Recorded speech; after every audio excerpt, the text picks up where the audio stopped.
Bonjour à tous, chères lumières, j'espère que vous allez bien, que la paix soit sur vous.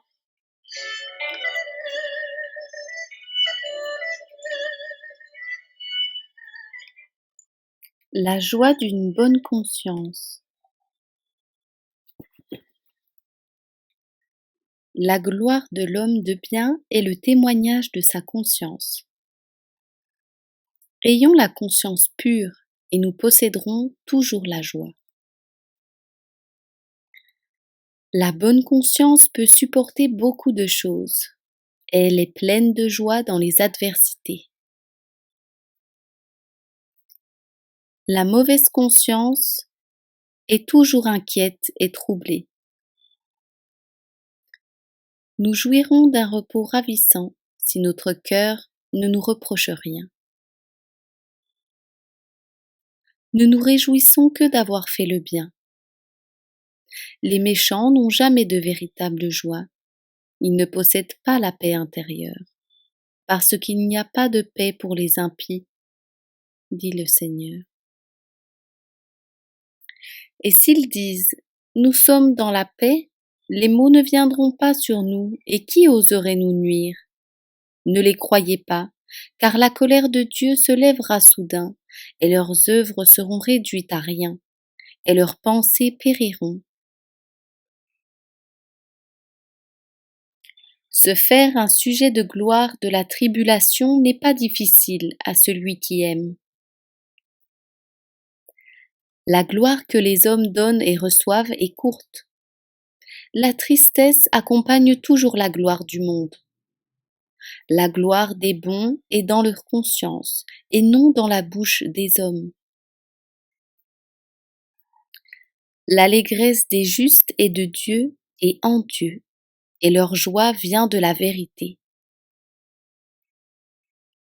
Celui qui désire la gloire véritable et éternelle dédaigne la gloire du temps.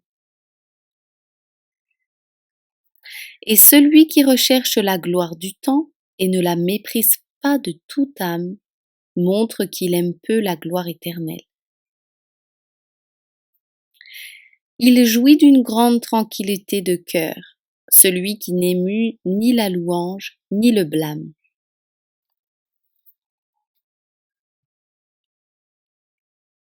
Il sera aisément en paix et content, celui dont la conscience est pure.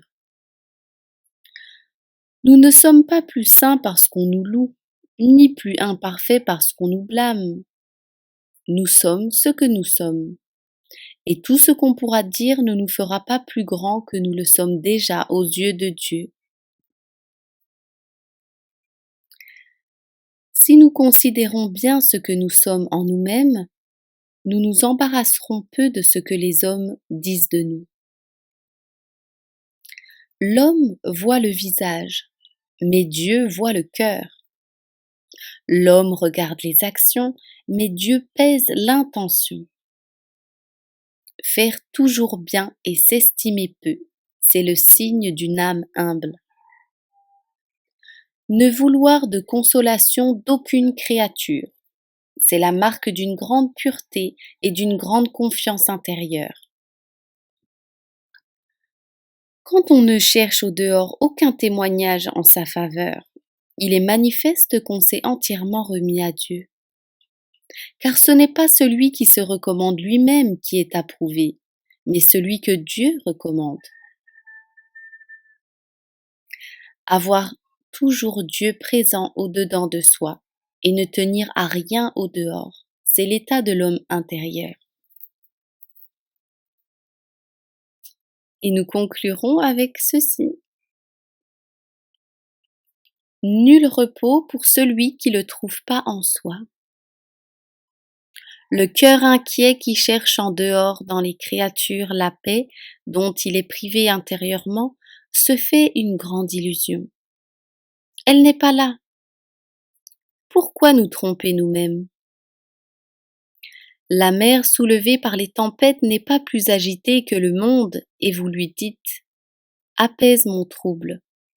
Il n'y a de calme que dans le sein de Dieu.